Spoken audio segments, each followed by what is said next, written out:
Hello and welcome to United Report. This is your home for all the latest Manchester United news, match updates, transfer stories, and in-depth analysis. Stay connected and never miss a moment. Subscribe now to stay ahead with everything happening at Old Trafford. Manchester United are continuing to keep tabs on MATHEUS Cunha, with the Wolves star inserting a release clause into his new deal.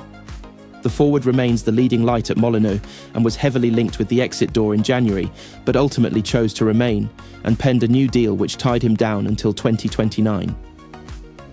That hasn't stopped admirers circling, however, as he continues to perform.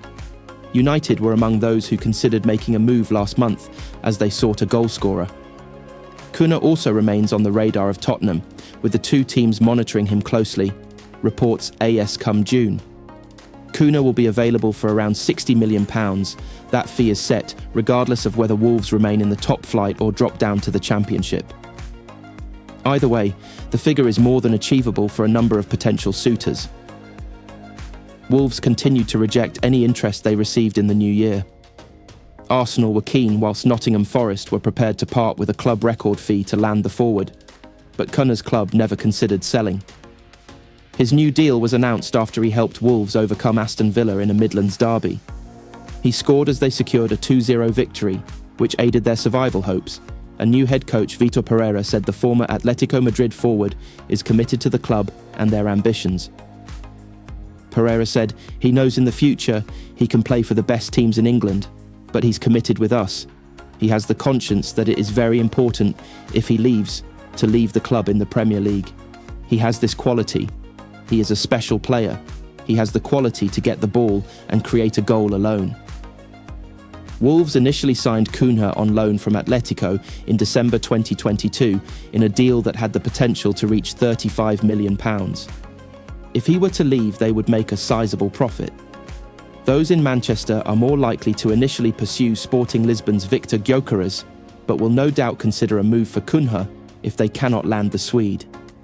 Amorim signed Gyökeres when he was at Sporting, and there is an expectation that he will look to reunite with the player. The tune from the away section half an hour in at Anfield was familiar Seven Nation Army by the White Stripes. The name wasn't. That six-syllable chorus had long been reserved for "Oh, Robin van Persie" among Manchester United supporters. Last month, a different Dutchman was serenaded to the song. Joshua Zirkzee's warm-up in the first half at Liverpool marked a sea change. A week that had started with one of the most galling humiliations for a United player at Old Trafford ended with vocal support. It could have got better had Harry Maguire kept Zirkzee's bobbly square pass down in added time. It did get better a week later in the FA Cup third round at Arsenal. After Lenny Yoro converted in the shootout to put United 3-1 up, Bruno Fernandes prodded Zirkzee in the chest and offered him a few words. The message: be ready to win it. Lisandro Martinez scored United's fourth spot kick, so Zirkzee stepped up for the fifth. United fans had promised, if Zirkzee scores, we're on the pitch. Zirkzee held up his end of the bargain. United were in the velvet bag for the fourth round draw and the fifth. Their progress to the last 16 of the FA Cup is largely down to Zirkzee's impact against Leicester City on Friday night. He equalised, and his general play ensured United rendered the memory of the stultifying first hour inconsequential.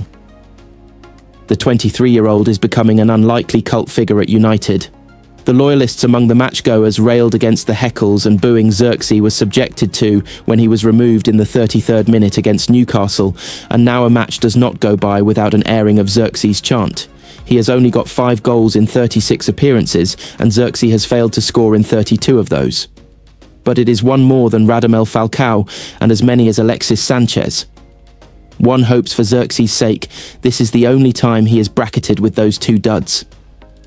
Even before his career nadir against Newcastle, a well-placed figure at United stressed the club was intent on supporting Zirkzee and hopeful there was a lot more to come. We are starting to see glimpses. Zirkzee has been a contentious figure in a sorry season. He was the lightning rod that legislated for Dan Ashworth's defenestration as sporting director. Club figures claim Zirkzee was not an Erik Ten Hag-led signing, and Ashworth bristled when the deal was questioned during his sole interaction with the dedicated correspondents in September. Ten Hag had no direct connection with Zirkzee, but nor did he with Tyrell Malacia or Wout Weghorst. Nearly a quarter of the Dutchmen who have played for United were signed on Ten Hag's watch. The Newcastle night could have been a career killer for Zirkzee. Interest from Italian clubs seeking a cut price move for a player proven in Serie A soon emerged. Carrington sources say Zirkzee pushed back against the possibility of a mid-season move and was adamant he would stay. Zirkzee is popular in the United dressing room and has an easygoing sense of humour, which helped in the aftermath of the Newcastle substitution. United insiders say he did not feel sorry for himself or cry in a corner. He had to be coaxed back out to the dugout, having headed straight down the tunnel after he fetched a coat. Some supporters booed Zirkzee when he disappeared from view.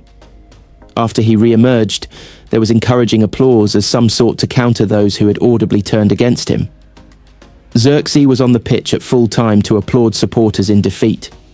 Zirkzee's presence helps. He is 6 feet 4 inches, and figures at United talk about him being seen rather than heard. Zirkzee has been a laconic interviewee on his 2 stop-offs in the Old Trafford mix zone. He is not a demonstrative character, a club source said. In the days after the Newcastle defeat, those at the United training complex noticed Zirkzee was affected by his substitution, as any player would be. But his calmness has been apparent since his first day in Manchester, and he is regarded as a quietly determined character with an underrated steeliness. Zirkzee is never seen out and about in Cheshire. There has been a willingness from United staff for Zirkzee to succeed. He has gritted his teeth and got on with it since the turn of the year, producing influential performances in vital triumphs against Arsenal, Southampton and Leicester City on Friday. Nobody, least of all Zirkzee, is pretending he has cracked it. Ruben Amorim immediately substituted Zirkzee against Bournemouth in December after he lost an aerial duel, and he has not started in United's past 4 games. Of the 2 strikers, Zirkzee is more sellable than Højlund. He cost roughly half the price, and there is a market for him in Italy. He may yet be 1 season and done at United, who will target a goalscorer in the summer.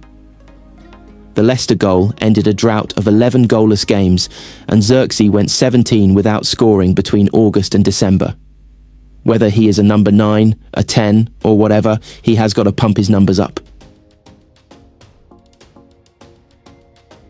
After booking their place in the 5th round of the FA Cup on Friday night, focus now switches back to the Premier League for Manchester United. As a result of automatically qualifying for the Europa League last 16, United have the rare luxury of a clear midweek this week, meaning they are not in action again until Sunday, facing Tottenham Hotspur at the Tottenham Hotspur Stadium. Despite recently progressing in the FA Cup and in the Europa League, United's league form has been terrible in recent weeks, highlighted by a run of 5 defeats in their last 8 matches. They were beaten 2-0 by Crystal Palace at Old Trafford in their last league outing. With an extended period of time to prepare for the trip to Spurs on offer this week, head coach Ruben Amorim will be hoping a full week on the training ground will be worth its weight in gold. The players were put through their paces at Carrington on Monday, and below are 5 things that we picked out from the training session, eager to go straight into the first team. Youngster Aidan Heaven made the bench for Friday night's win over Leicester. He arrived from Arsenal, having made just 1 competitive appearance in senior football, but United have high hopes he can become a first-team regular at Old Trafford. With Lisandro Martinez facing a spell on the sidelines with an ACL injury, United need all the options they can get at centre-back, meaning Heaven's first opportunity might come along sooner than he originally anticipated. Fellow January recruit Patrick Dorgu made his United debut on Friday night, starting and storing 45 minutes under his belt. Much to almost everybody's surprise, the former Lecce man started at right wing back, but Amorim explained his thinking behind the decision post-match. The Dane's next aim will be to build up his minutes and add to the 45 he stored under his belt against Leicester. He trained on Monday and pulled his snood over his mouth and nose to try and adjust to the Manchester temperatures at this time of year. Despite making the bench for each of United's last 4 matches, Victor Lindelof has not featured since he was forced off at half-time in the 4-3 Carabao Cup defeat to Tottenham Hotspur on December 19th. The Swede is likely to leave Old Trafford in the summer amid the fact he is out of contract, but Martinez's injury has left United a man light. After being included in each of the last 4 matchday squads, the Swede's next ambition is to try and get some minutes under his belt. Rasmus Højlund looked deeply frustrated during the win over Leicester, as another goalless game extended his dry spell in front of goal to 14 matches. The Dane has experienced a testing time this season, and you sense he is carrying the weight of the world on his shoulders every time he takes to the field. However, he appeared to in a jovial mood in Monday's training session, donning a grin on his face, suggesting he is remaining relaxed. Everyone is hoping he can end his barren spell as quickly as possible. With the Turkish transfer window still open until Tuesday evening, there is still a chance Casemiro could go before the bell sounds. The Brazilian midfielder has recently been linked with Besiktas amid his recent reduction in opportunities at Old Trafford. Things can change quickly in the closing stages of any transfer window, but his involvement in Monday's training session at Carrington would suggest he is going nowhere.